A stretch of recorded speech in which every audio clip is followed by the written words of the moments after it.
Hi friends, ఒక్క నిమిషం ఆగండి. నేను చెప్పేది పూర్తిగా వినండి.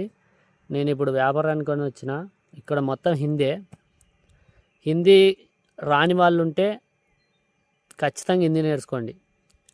ఎందుకు మీకు చెప్తున్నానంటే, నాకు హిందీ చదవడం వస్తుంది కానీ మాట్లాడు రాదు. అవతల వ్యక్తితో ఎలా మాట్లాడాలో, వాళ్ళు అనే మాటలు నాకు ఎలా అర్థం చేసుకోవాలో తెలియదు.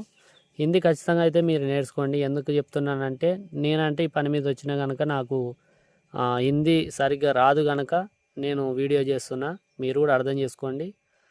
ఖచ్చితంగా చెప్తున్నా, చదువుకునే విద్యార్థులు ఉంటే ఈ వీడియో చూడు, పూర్తిగా అర్థమవుతుంది నీకే చెప్పేది. విద్యార్థిని మీకే ఖచ్చితంగా యూజ్ అవుతుంది. నేను చెప్పేది వినండి. హిందీ ఖచ్చితంగా నేర్చుకోండి.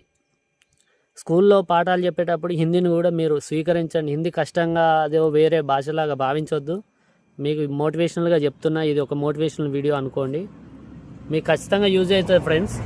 మీరు ఖచ్చితంగా హిందీ నేర్చుకున్నట్లయితే సార్లు చెప్పేటప్పుడు వాళ్ళని, మీకు రాకపోతే సార్ల దగ్గర పోయి మళ్ళా అడగండి. ఖచ్చితంగా తిరిగి సార్ మాకు వస్తలేదు సార్ అని అడగండి. వాళ్ళని బతిలాడి నేర్పించుకోండి.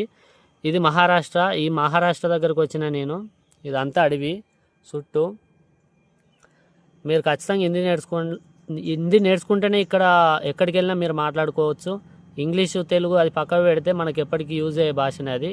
మనం లిపి అనేది మారుతుంది కనుక హిందీ ఖచ్చితంగా నేర్చుకోండి.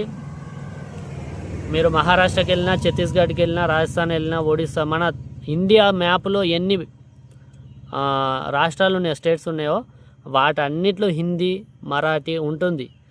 మీరు ఒడిస్సా అది దాన్ని మీరు హిందీ నేర్చుకుంటే ఎక్కడికి వెళ్ళినా కానీ, ఏ భాష మాట్లాడాలన్నా, ఏ రాష్ట్రం వెళ్ళినా కానీ మీరు హిందీ బాగా యూజ్ అవుతుంది.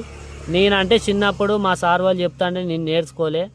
గురకగొట్టి బెంచీల మీద పండుకొని మేము చిల్లర వేషాలు వేసేది. అప్పట్లో మాకు అంత ఇంట్రెస్ట్ లేకపోయేది. ఇప్పుడు మీకు ఇంత వయసుకు వచ్చిన తర్వాత మాకు ఇప్పుడు ఏర్పడుతుంది, అరే సార్ వాళ్ళు నేర్పించినప్పుడు నేర్చుకుంటే అయిపో కదా, ఇప్పుడు ఇంత కష్టమవుతుంది, అర్థమవుతలేదు వాళ్ళు మాట్లాడేది, మళ్ళీ మాకు తిరిగి మాట్లాడొత్తలేదు అని అనుకుంటాను. చదువు ఆ బోర్డుల మీద ఉన్నది, ఆడ ఈడ రాసి ఉన్నది, ఆ అక్షరాలు చదువుతుంది కానీ మరి పూర్తిగా మాట్లాడడం కూడా రావాలి కదా.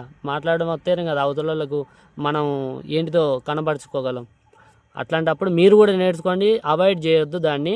హిందీని ఖచ్చితంగా నేర్చుకోండి. పట్టుబట్టి మీరు నేర్పించండి సార్ అని బతిలాడుకొని మీరు నేర్చుకోండి. Hi bye friends.